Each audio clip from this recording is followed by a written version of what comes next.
तो अखिलेश यादव ने हर भरसक प्रयास किया, लेकिन ये प्रयास जो तीसरी कसम है अखिलेश यादव की, वो भी सफल नहीं हो पाई। इसके पीछे और क्या कुछ कारण है, ये जानने के लिए सीधा रुख करेंगे हमारे संवाददाता शैलेश अरोड़ा हमारे साथ लखनऊ से जुड़ चुके हैं। शैलेश, अखिलेश यादव ने कई प्रयोग किए हैं, ये जो तीसरी कसम उनकी रही है, जहां लगा था कि किसान आंदोलन का बड़ा फायदा समाजवादी पार्टी को मिलेगा और इसीलिए आरएलडी के साथ ये गठबंधन, जयंत चौधरी के साथ गठबंधन, अपने विजय रथ में उनके साथ घूमे। क्या लगता है ये तीसरी कसम भी पूरी क्यों नहीं हो पाई आखिरकार?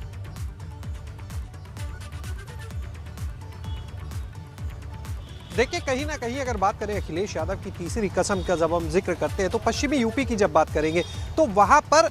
देखिए वैसे अगर ओवरऑल गठबंधन को हम देखते हैं तो तमाम छोटे बड़े दल थे, लेकिन इन दलों में जो सबसे बड़ा दल था इन छोटे दलों में वो था आरएलडी। और आरएलडी को गठबंधन करने के पीछे जो मकसद था वो था पश्चिमी यूपी के किले को फतेह करना। लेकिन जो परिणाम सामने आए और कहीं ना कहीं एक कह सकते हैं कॉन्फिडेंस कहिए या ओवर कॉन्फिडेंस, जो किसान आंदोलन चला, भले ही बाद में कृषि कानून वापस ले लिए गए हो, लेकिन जो किसान आंदोलन चला लगभग 1 साल, उसके बाद जो लखीमपुर की घटना हुई, उन चीज़ों के बाद कहीं ना कहीं समाजवादी पार्टी का ये गठबंधन पूरी तरह से आश्वस्त था। खासतौर से आरएलडी पूरी तरह आश्वस्त थी कि पश्चिमी यूपी का जो किला है वो पूरी तरह से फतेह होगा। वहाँ पर भारतीय जनता पार्टी जो है उसके लिए स्थिति बहुत परेशान करने वाली होगी, वहाँ का किला फतेह नहीं कर पाएगी। लेकिन जब परिणाम सामने आए तो उससे काफ़ी इतर देखने को मिले हैं। कहीं ना कहीं ये माना जा रहा है कि जो कृषि कानून को वापस लेने का फैसला लिया केंद्र सरकार ने, एक वो बहुत बड़ा फैक्टर रहा, यानी जो नाराजगी थी, क्योंकि जब वो कानून वापस हुए उसके बाद आंदोलन खत्म हो गया। इसके बाद से आप देखिए जो लगातार किसान नेता हमलावर रहते थे सरकार पर,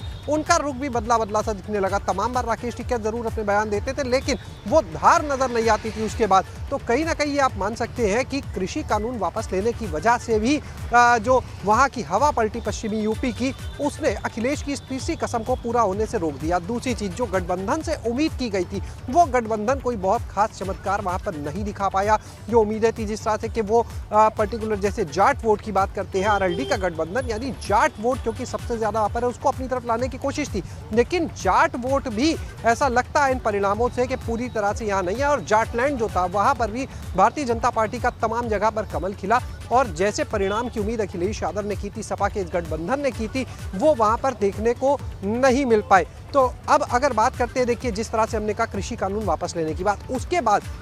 जो जिक्र होता है वो होता है सरकार की योजनाओं का। पश्चिमी यूपी में भी अगर आप देखते हैं तो जो सरकार की योजनाएं थी उनका लाभ, चाहे वो राशन की बात हो, चाहे किसान सम्मान निधि की बात हो, लोगों तक पहुंचाया गया। जब भी वहां पर सभाएं होती थी तो पश्चिमी यूपी की सभाओं में अगर आप देखिए तो मुद्दा पलायन का भी उठता था, मुद्दा वहां पर सरकारी योजनाओं से जिस तरह से लाभान्वित किया गया उसका भी उठता था, गन्ने का भी उठता था, किसानों को जो भुगतान किया जा रहा है उसका भी उठता था। और ये वो चीज़ें रही कहीं ना कहीं जिन्होंने वहाँ की हवा को बदल दिया। जिस तरह की उम्मीद लेकर चली थी पार्टी, ये गठबंधन चला था, उस उम्मीद को कहीं ना कहीं एक बड़ा धक्का लगा जो परिणाम के रूप में सबके सामने आया है। यानी अब नए सिरे से स्ट्रैटेजी भी बनानी होगी जनता के मन को भांपने में। कहीं ना कहीं देखिए जो पश्चिमी यूपी की जनता थी उसको भांपने में कहीं ना कहीं कह सकते हैं ये फेल्योर रहा है कि अंदर अंदर वो क्या सोच रही है। वोटर का जो मन था उसको सही से परख नहीं पाए, अगर ये कहे तो गलत नहीं होगा पूरी तरह से। और अब देखिए जब परिणाम सामने आ गए तो हम आपको एक बात और बता दें अपने दर्शकों को कि अब जो गठबंधन के सहयोगी हैं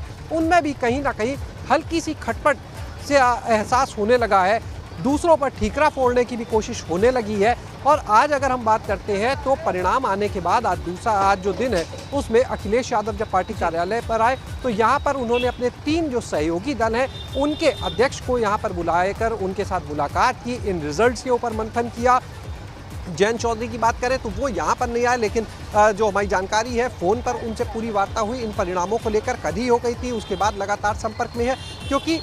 इस गठबंधन का अगर हम सबसे बड़ा दल कहें तो सपा के साथ में आरएलडी ही सबसे बड़ा दल था। उसने कुछ सीटें ज़रूर हासिल की है, लेकिन वो उतनी नहीं है जितने की उम्मीद की गई थी, क्योंकि जो बार्गेनिंग लगातार जब सपा और आरएलडी का देखिए गठबंधन हो रहा था तो तमाम बार हमने भी दिखाया कि किस तरह से गठबंधन के लिए जयंत चौधरी आते थे, बातचीत होती थी, फोटो ट्वीट होते थे, लेकिन बात बन नहीं पाती थी, दोबारा फिर बातचीत का सिलसिला शुरू हो जाता था। वजह यही थी कि एक उम्मीद थी आरएलडी को भी कि हम पश्चिम में बहुत अच्छा प्रदर्शन करेंगे, उसी के नाम पर बार्गेनिंग थी ये सीटों की, 30 से ज्यादा सीटों की बार्गेनिंग थी, लेकिन आया कितना वो सबके सामने है, यानी वो करिश्मा नहीं हो पाया।